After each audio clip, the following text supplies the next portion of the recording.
13ই November এটাকে একটা জাতীয় তারিখ হিসাবে মূল্যায়নের মতো উপস্থাপন হলো।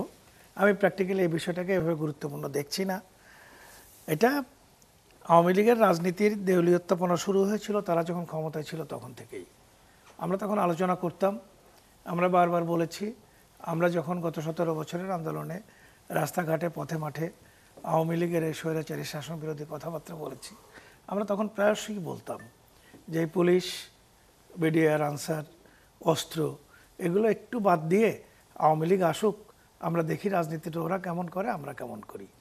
আমার সাথে দুজন সম্মানিত সহ আলোচক যারা আছেন তারা রাজনৈতিক দলের শীর্ষস্থানীয় নেতা, তারা ওই সময় আন্দোলনের সঙ্গে ছিলেন। তারা যতগুলি আন্দোলন রাস্তায় নেমে, যতটুকু তাদের দল অনেক বড় বিস্তৃত দল নয়, তারপরেও যে সাহসিকতা নিয়ে রাজনীতির মাঠে তখন তারা রাজনৈতিক পতাকা উড়িয়ে নিজেদের দলের পক্ষ থেকেও রাজনৈতিক কর্মসূচি পালন করেছেন। আমি দেখেছি পুলিশ ছাড়া আওয়ামী লীগের পক্ষে তাদেরকে প্রতিহত করার চিন্তা ভাবনাও তাদের মাথায় কখনো আনতে দেখিনি, সেই সাহস তারা পায়নি। একই সময়ে বিএনপির মতো একটা বিশাল রাজনৈতিক দলের কোনো কর্মসূচিকে বাধাগ্রস্ত করতে গেলে হাজার হাজার এবং হাজার হাজার পুলিশ এবং তাদের সর্বাধুনিক মারণাস্ত্র যা পুলিশও ব্যবহার করে না, অনেক সময় যুদ্ধাস্ত্র হিসাবে মাঠে ময়দানে ব্যবহৃত হতো, এইসব যুদ্ধাস্ত্র নিয়ে তারা মাঠে নেমেছে এবং বিএনপির সেই সমস্ত মিছিল, মিটিং, সমাবেশকে তারা ছত্রভঙ্গ, এমনকি গুলি করে মানুষকে হত্যা করে নিষ্ক্রিয় করেছে। তখন থেকে আমরা দেখে নিয়েছি আওয়ামী লীগ মূলত রাজনৈতিকভাবে দেউলিয়া হয়ে গিয়েছে। তাদের কোনো রাজনৈতিক কর্মকাণ্ড, সাংগঠনিক কর্মকাণ্ড মাস পর্যায়ে নেই। তারা হালুয়া রুটির ভাগ নিয়ে চুরি, লুটপাট, দুর্নীতি, বিদেশে টাকা পাচার এবং নিজেদের ক্ষমতাকে কুক্ষিগত করার জন্য সমস্ত ভোট ব্যবস্থাটাকে বাংলাদেশ থেকে নিচ্ছিন্ন করে দিয়ে 13 নভেম্বর ঘিরে যে শোরগোলটা তৈরি করেছে এটা এক ধরনের পলিটিক্যাল স্ট্যান্ডবাজি। তারা চেষ্টা করছে এই জাতীয় কিছু কথা বাতাসে ছড়িয়ে দিয়ে, এবং এর মধ্যে আমি সন্দেহ করি যে আমাদের আভ্যন্তরীণ যারা এই পর্যায়ে নির্বাচনকে কেউ কেউ খুব ছোট ছোট জায়গা থেকে বাধাগ্রস্ত করার জন্য, যাতে নির্ধারিত সময়ের মধ্যে তারা এগুলোকে উৎসাহিত করার চেষ্টা করছে, এবং সেই সব উৎসাহের কারণেই এই বিষয়টি একটি আলোচনার বিষয়বস্তু হয়েছে। তারপরেও সরকারের উচিত এই জাতীয় আওয়াজ যতটুকুই মিথ্যা বিভ্রান্তিকর হোক না কেন সতর্ক অবস্থা গ্রহণ করা, এবং তারা তাই করবে। এখানে আমরা জনগণ যারা রাজনীতি করি, যারা তাদের খুব একটা পার্টিসিপেশনের প্রয়োজন আছে আমি এরকম মনে করছি না। আমরা এটাকে সেইভাবে দেখছিও না, অত্যন্ত স্বাভাবিক একটা বিষয় মনে করি। আমি আসলে ভাবছি যে আওয়ামী লীগের আসলে করার কি আছে, মানে যেহেতু সে একটা খারাপ পজিশন নিয়ে নিয়েছে, ধরেন একটা পজিশন হতে পারতো সে যদি বলতো যে হ্যাঁ আমাদের বিচার হচ্ছে, আমরা একটা অন্যায় করেছি, ভুল করেছি, এটাকে আমরা একটা রিকনসিলিয়েশন প্রসেস চাই, সেটা একটা স্ট্যান্ড। এখন যেহেতু আওয়ামী লীগ দলীয়ভাবে স্ট্যান্ড নিয়েছে শেখ হাসিনার পক্ষে, মানে এই গুম, খুন, হত্যা, লুটপাট এটার পক্ষে সে পজিশন নিয়েছে, এখন তার এই আতঙ্ক সৃষ্টি করা ছাড়া, মানে বিচ্ছিন্ন বিক্ষিপ্তভাবে বোমা হামলা করে লকডাউনের নাম দিয়ে একদম অস্থিতিশীল পরিস্থিতি তৈরি করা ছাড়া, এই পন্থা ছাড়া তার কোনো পথ নাই আসলে।